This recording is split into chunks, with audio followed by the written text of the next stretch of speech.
Halo teman-teman, masih membahas animasi Donghua Shaolin. Setelah kemarin kita telah mengulas tuntas 10 episode pertamanya yang menceritakan mengenai masa kecil Tangsan. Sekarang saatnya kita melanjutkan kisah Tangsan di masa remajanya. Jadi bagi kalian yang belum sempat nonton bagian pertamanya, saya sarankan untuk menontonnya terlebih dahulu ya. Dan sebelum mulai, saya akan selalu memberikan peringatan spoiler warning karena pastinya konten ini akan mengandung banyak spoiler. Baiklah, tanpa berlama-lama, mari langsung saja kita mulai. Berlatar waktu 5 tahun pasca Tangsan berpisah dengan sang ayah bersama adik angkatnya Xiaowu, kini Tangsan remaja telah lulus dari Akademi Naoding sehingga perlu mendaftar ke akademi yang memiliki jenjang lebih tinggi.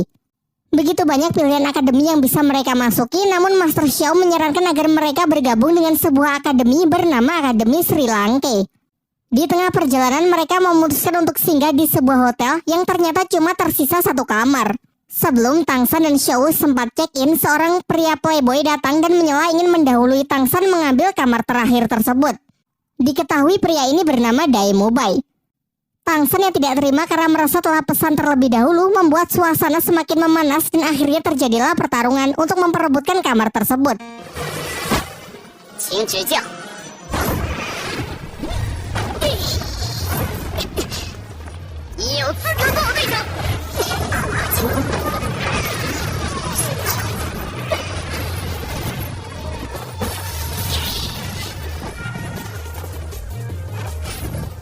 Diperlihatkan kalau Daemubai ini adalah seorang master roh berjenis hewan harimau putih dengan kekuatannya yang berada di level 37. Sedangkan Tangsan berjenis rumput biru perak namun memiliki level yang lebih rendah yaitu 29.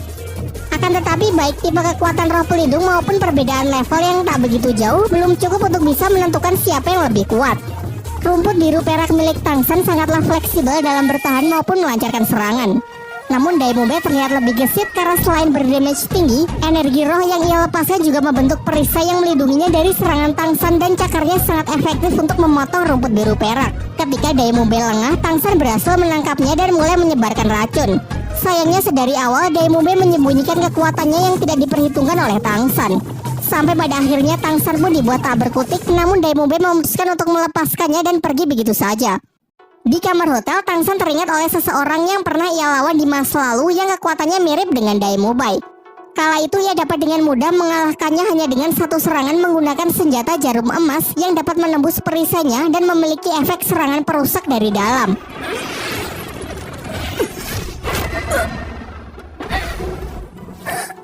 Besoknya Tangsan mengajak Xiaowu berkeliling untuk mencari material dari senjata rahasianya. Sampailah mereka ke sebuah toko barang antik dan di sana Tangsan melihat bongkahan batu yang istimewa. Si pemilik toko pada awalnya mempermainkan Tangsan dengan memberikan harga yang sangat mahal. Namun setelah ia tahu kalau Tangsan adalah murid dari Master Xiao dengan melihat sabuk hitam yang Tangsan kenakan, ia pun bersedia memberikan batu tersebut secara cuma-cuma. Sekembalinya ke kamar hotel, Tangsan lalu menghancurkan batu tersebut dan membentuknya menjadi beberapa jarum emas lalu menunjukkan sebuah teknik mematikan persis seperti ingatan dari masa lalunya.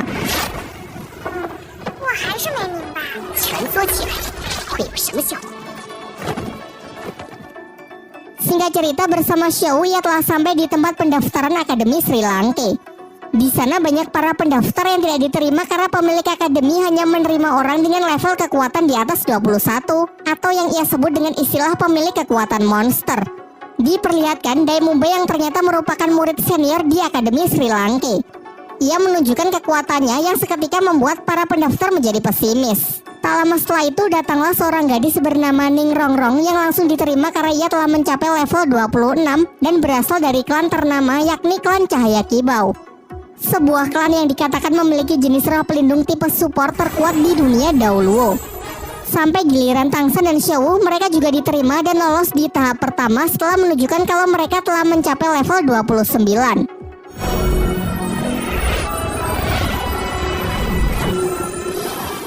Daemubai lalu diperintahkan untuk mengantar mereka menuju tes berikutnya karena untuk menjadi murid Akademi Sri Lanka mereka harus lolos dalam 4 tes. Sembari menjelaskan kalau sebenarnya ia tengah mencari seorang pasangan yang serasi dengan roh pelindung miliknya. Karena dikatakan kalau penggabungan dua kekuatan roh pelindung yang serasi akan melahirkan sebuah kekuatan baru yang sangat kuat. Memasuki gedung akademi yang terlihat kurang meyakinkan.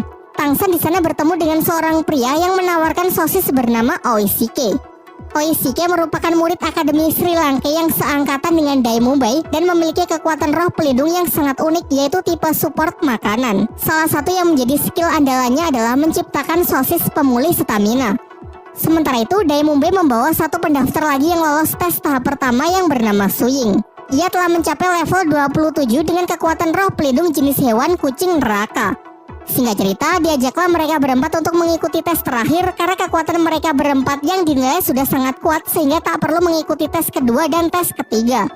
Dalam perjalanan, Dai Mubai menjelaskan bahwa Akademi Sri Lanka berdiri secara independen tanpa terikat dengan kerajaan manapun. Selain itu, tercatat hanya memiliki 42 murid sejak didirikan 20 tahun yang lalu, sehingga rata-rata hanya menerima 2 murid saja per tahun. Kedua hal inilah yang menjadi alasan mengapa akademi ini sangatlah miskin. Sang kepala akademi memegang prinsip bahwa lebih baik akademinya ditutup daripada hanya menerima orang-orang lemah. Bahkan akademi juga memiliki standar yang tinggi dengan menargetkan bahwa seorang siswa harus bisa mencapai level lebih dari 40 sebelum berusia 20 tahun.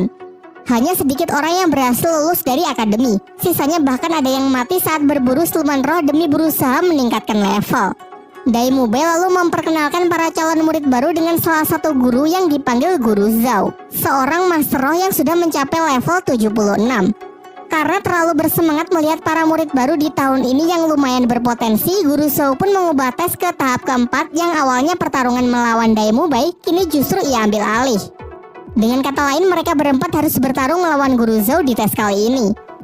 Guru Zhao merupakan master roh yang telah mencapai level 76 dengan kekuatan roh pelindung tipe hewan beruang berbulu emas, memiliki pertahanan super kuat, dan dikatakan sama sekali tidak punya kelemahan. Kemudian Guru Zhao menyampaikan aturan, yaitu jika mereka bisa bertahan sampai satu dupa habis terbakar, maka mereka akan dinyatakan lolos. Namun sebaliknya, jika mereka tidak bisa, maka mereka harus pulang. Ia lalu memberikan waktu kepada Tangsan dan yang lainnya untuk saling bekerja sama dan berdiskusi sebelum pertarungan dimulai. Tangsan pun menginisiasi untuk membuat rencana kerjasama, dimulai dari memperkenalkan kekuatan mereka masing-masing. Suying memiliki roh pelindung bernama kucing neraka bertipe assassin yang mengandalkan kecepatan tinggi. Sedangkan Ning Rongrong adalah tipe support yang memiliki roh pelindung berwujud pagoda cahaya 7 bintang. Dua skillnya yaitu memberikan buff kecepatan dan kekuatan 30% kepada target yang ia kehendaki. Setelah formasi terbentuk, pertarungan pun dimulai.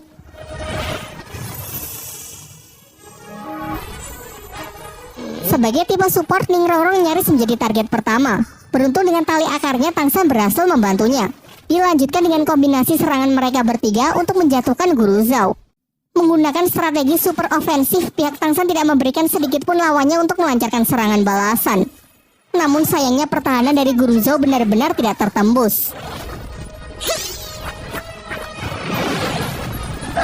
Lanjut ke pola serangan kedua, kali ini mereka mendapatkan buff dari Ning Rongrong untuk menggempur Guru Zhao dengan serangan berkecepatan tinggi. Sejauh ini serangan-serangan mereka masih belum berarti apa-apa bagi Guru Zhao. Bahkan parahnya sejauh ini Guru Zhao sama sekali belum menggunakan kekuatan roh pelindungnya.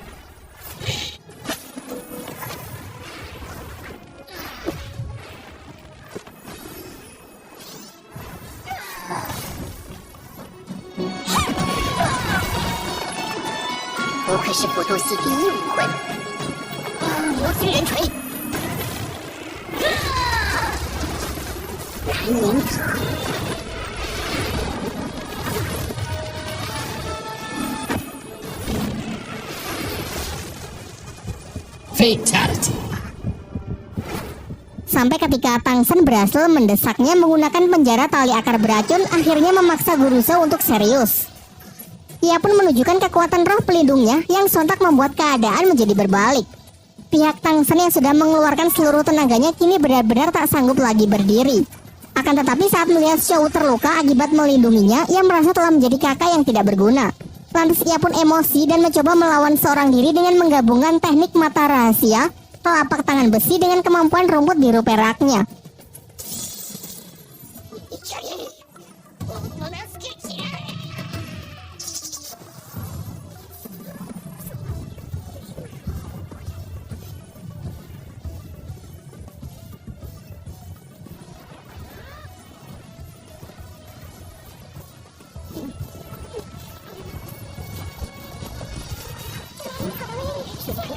Terbukti cara ini cukup efektif untuk bisa sedikit mengimbangi Guru Zhou. Tetapi Guru Zhou kembali mengamuk dengan melepaskan skill cincin roh keempatnya yang berumur puluhan ribu tahun. Teknik tersebut dapat meningkatkan kekuatan gravitasi di area yang ia kehendaki. Sementara Tang San yang tak berhenti berpikir sedikit belajar dari pertarungan melawan Dai Mumbai kemarin. Ia memanfaatkan skill kedua yang bernama Rotan Hantu, yaitu kemampuan parasit rumput biru peraknya untuk membatasi pergerakan dari Guru Zhou. Dan akhirnya dengan usaha yang keras ia dapat menembus pertahanan dari teknik perisai roh pelindung tipe hewan tersebut.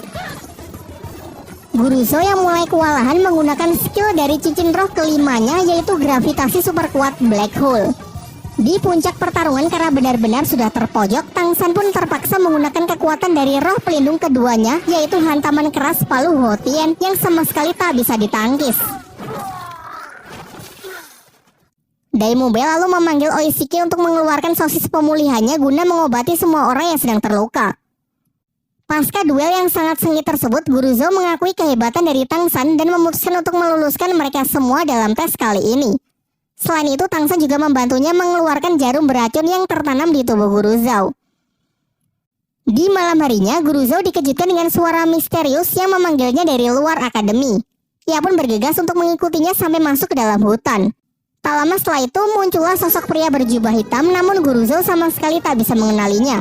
Dengan melihat beberapa cincin roh tingkat tinggi yang melingkar di tubuhnya, terungkap bahwa sosok misterius itu ternyata adalah seorang master roh dengan gelar Dao Luo yang sontak membuat Guru Zhou gemetar ketakutan karena menyadari perbedaan kekuatan mereka yang terpaut terlalu jauh. Ialah Master Hotien yang bernama Tang Hao, ayah dari Tang San, pemilik roh pelindung legendaris palu Hotien. Tujuannya datang ke sini adalah untuk memberi pelajaran kepada Guru Zhou supaya tahu bagaimana rasanya ditindas oleh orang yang memiliki level jauh di atasnya. Tak lama setelah itu, Pak Kepala Akademi Sri Lanka pun datang dan menunjukkan kekuatan roh pelindungnya yang berwujud roh burung hantu dengan level kekuatan 78. Ia bernama Flander. Namun di sini ia langsung menyadari kalau orang di depannya adalah Tang Hao, orang terkuat bergelar Dao Luo. Ia pun langsung menunjukkan rasa hormatnya. Tetapi Tang Hao yang terlanjur emosi karena Guru Zhou telah berani mengganggu putranya, ia pun memberinya pelajaran serupa agar tidak menindas orang yang lebih lemah. Setelah ia puas menghajar Guru Zhou sampai babak belur, Tang Hao pun membiarkannya tetap hidup dan berpesan agar mereka menjaga putranya dengan baik di akademi ini. Keesokan harinya diperlihatkan Tang San yang sudah siuman dari pingsannya, ditemani seniornya Oishiki yang semalaman menjaganya. Ia lalu menawari Tang San untuk memakan sosisnya untuk mempercepat proses penyembuhan. Namun Tang San menolaknya dan lebih memilih untuk melakukan kultivasi. Setelah kondisinya membaik, Tang San pergi ke tempat pertarungan sebelumnya.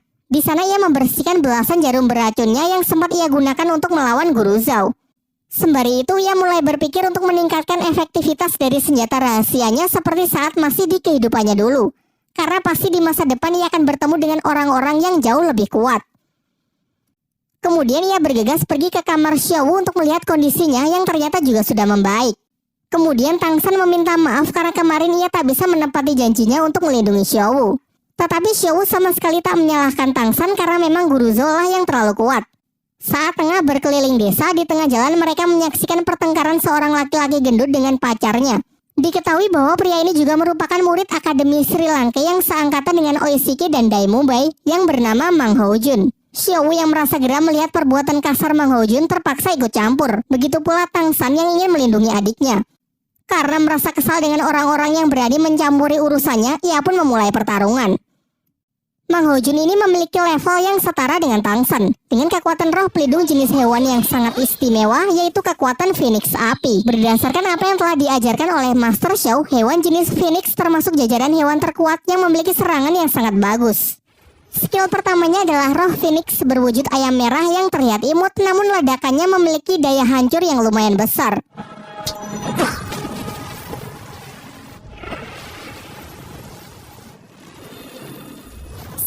Dalam upayanya, Tang San mencoba menangkap Mang Hao Jun menggunakan tali akarnya.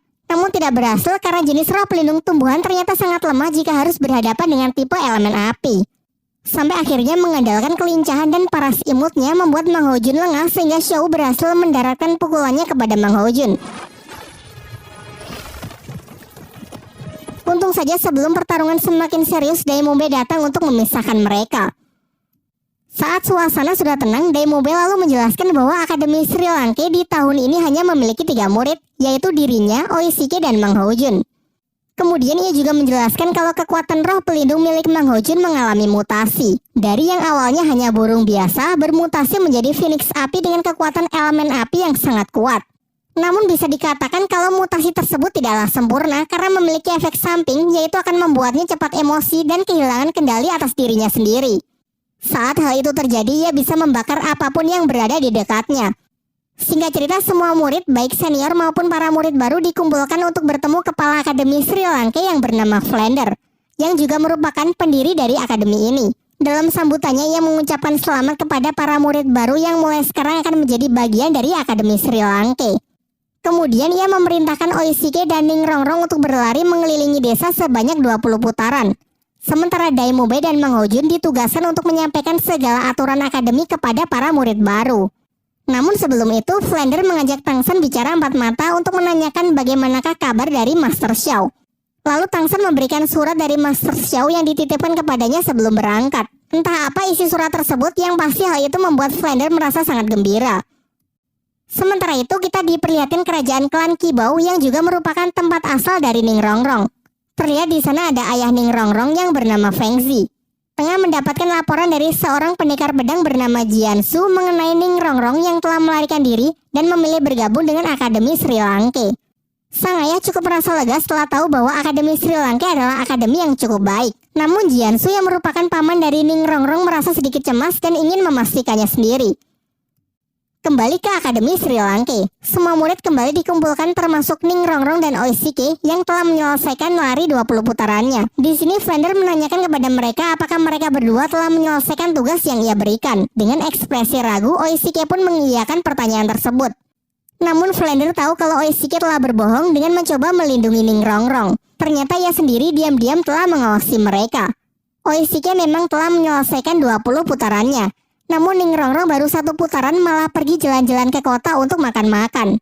Hal ini jelas membuat Flander sangat marah karena Ningrongrong telah melanggar peraturan akademi di hari pertamanya. Ia kemudian memberinya 2 pilihan. Ingin pergi dari akademi atau meminta maaf dan berjanji tak akan mengulanginya lagi. Akan tetapi dengan nada yang angkuh, Ningrongrong malah mengatakan bahwa Akademi Sri Lanka hanyalah akademi kecil dan Flander bukanlah siapa-siapa. Menurutnya dengan statusnya sebagai anggota klan Cahaya Qibao, ialah yang terkuat di antara murid-murid lain. Kemudian Flander kembali mempertegas bahwa Daimube, Mang Hojun, Suying, Xiao, dan Tangsen masih jauh lebih kuat darinya dari segi kekuatan tempur. Sementara Oishike terlahir dengan bakat yang luar biasa dengan roh pelindung tipe support yang sangat istimewa. Mendengar hal itu membuat Ningrongrong menangis dan berlari meninggalkan mereka. Flander kemudian menyuruh Oishike untuk pergi menenangkan Ningrongrong karena tujuan ia sebenarnya hanya untuk memberinya pelajaran tanpa ada maksud untuk mengusirnya.